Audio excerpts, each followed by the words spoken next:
Sathya Sai Speaks, Volume 1, Chapter 23, The Temple. I always take delight in going to villages and meeting villagers. The villager has a pure, unsullied mind, and the atmosphere of the village is sincere and untouched by artificiality. Today is a great day in the history of your village because you are getting a hospital and a health center under the community development scheme. I'm glad you are aware of its importance. You have made arrangements to celebrate the event in a grand manner, all of you joining together joyfully to carry out the various tasks allotted by the organizers. It is this spirit of cooperation and this joyful comradeship that your village has shown that has brought me here today. I am love, Prema, and I want to see Prema progress in all places and affairs. Man suffers from two types of ills, physical and mental.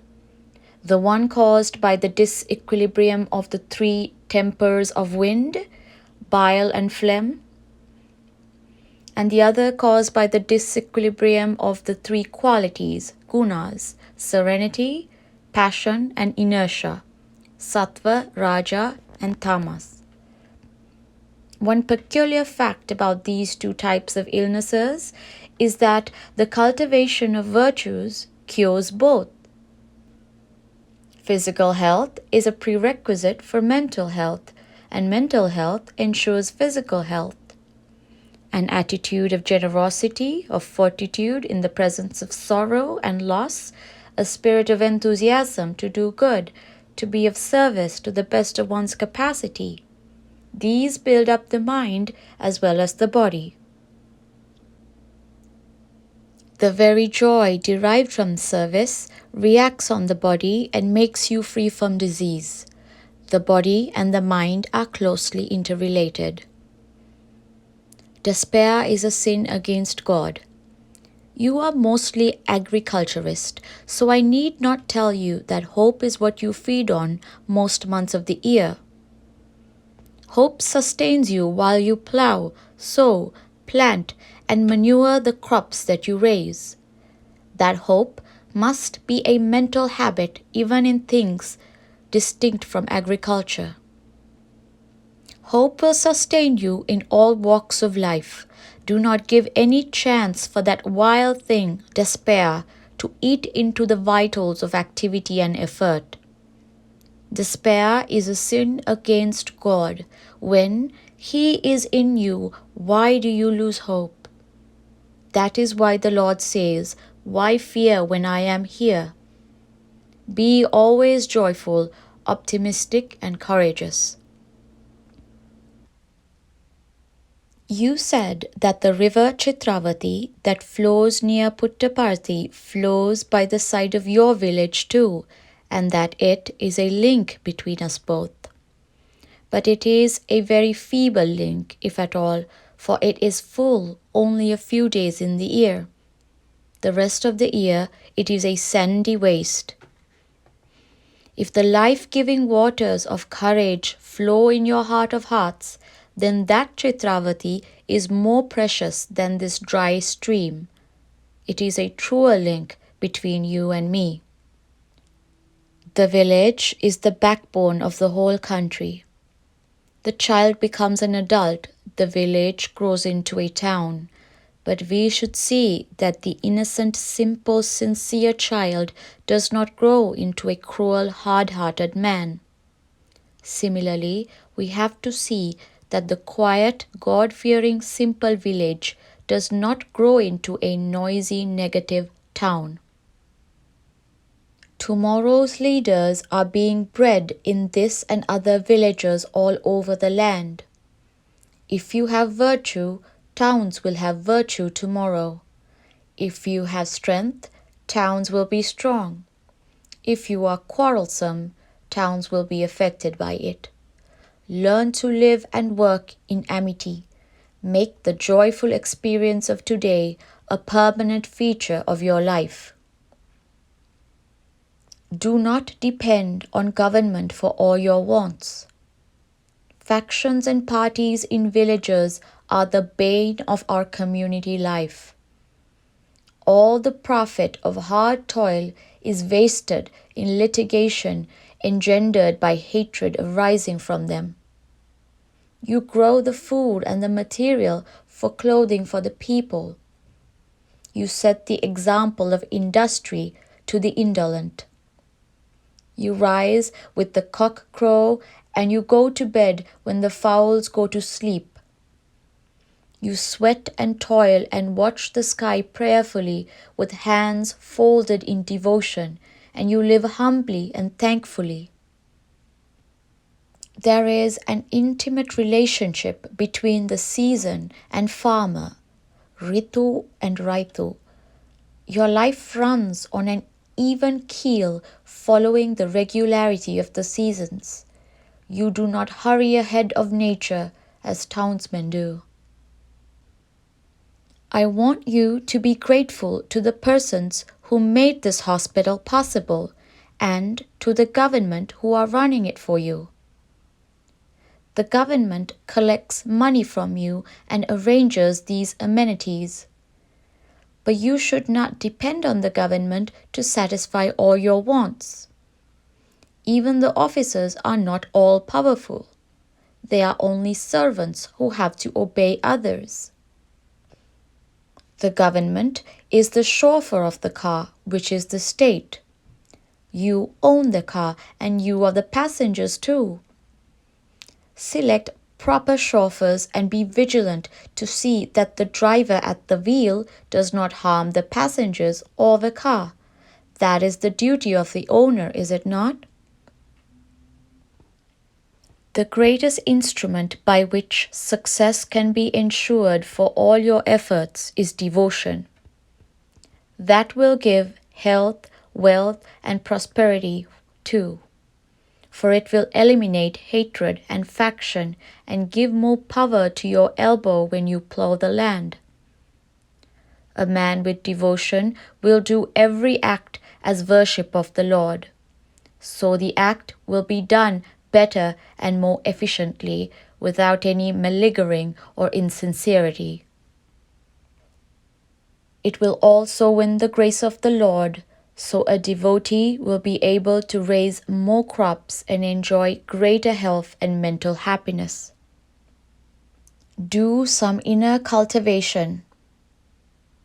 If all the 1,000 persons in a village sing the glory of the Lord together, that will produce greater harmony and social cohesion than the 1,000 clamoring and shouting one against the other. Love, prema, will flood the village and fertilize all your efforts if you take the Lord's name and sing together. Do it for some time, and you will yourself bear witness to the changed atmosphere. Sometimes the cloud of envy and hatred comes to darken relationships. This is due primarily to fear that causes anger. All that will disappear with the emergence of devotion and the humility and wisdom that come in its wake. Anger wastes time, health, and character. Do not allow it free play. Do some inner cultivation too, as you are now doing external cultivation in these fields. That has to be done in the field of feelings, motives, desires, and promptings. I saw your temple while coming in procession on that bullock cart. I found it dilapidated and not in good, clean condition. The heart of the village is the temple.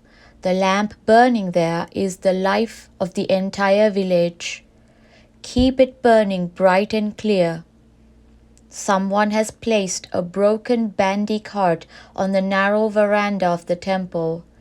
That is as bad as dishonoring the abode of the Lord.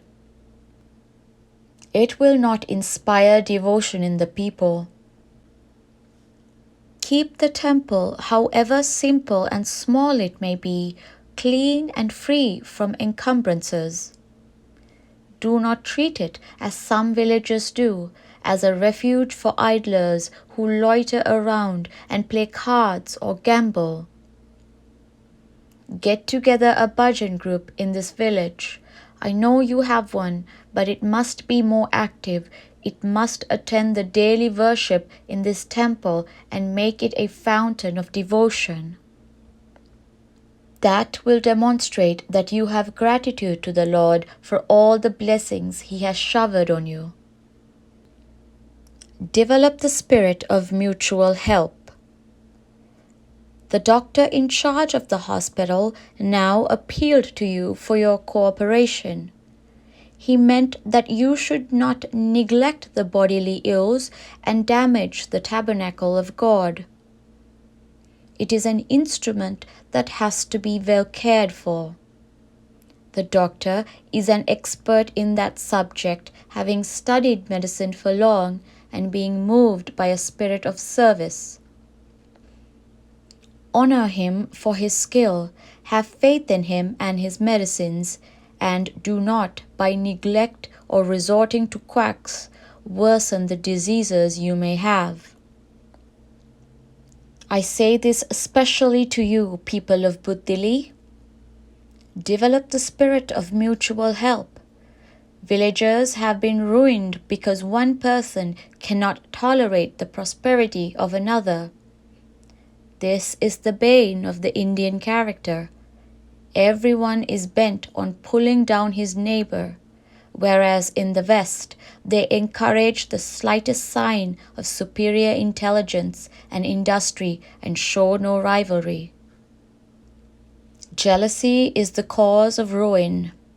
It is born in the undue importance attached to the body, the senses, and the accumulation of objects that cater to the senses. See things in their proper perspective and give them their worth, but no more. There are greater things that grant joy and peace. Try to get hold of them. Every one of you has a right to possess them. None can keep them away from your grasp. Fix your attention on the eternal values. You spoke of the Brahmeswara temple that was once here, but that has since gone under the sands of the river.